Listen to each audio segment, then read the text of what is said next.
Yun guys, nakita nyo ba yan guys? Busy ako dyan. May ginagawa ko dyan na kailangan matapos or maaprubahan bago magtapos ang school year 2023-2024. Yan.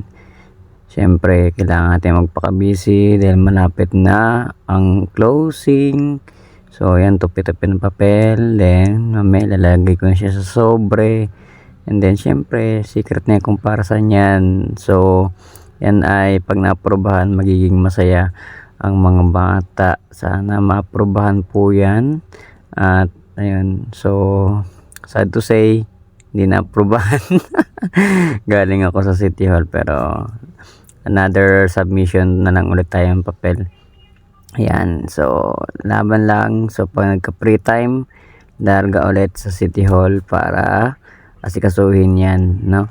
So try and try lang until maging okay ang ating papers regarding sa secret. Yan, so syempre sa awarding yan. So kailangan natin mag-solicit ng mga konting ano lang, kailangan ng mga bata pagdating ng recognition day. Ayan, so I hope ma-approve para sa sports. Thank you so much. God bless.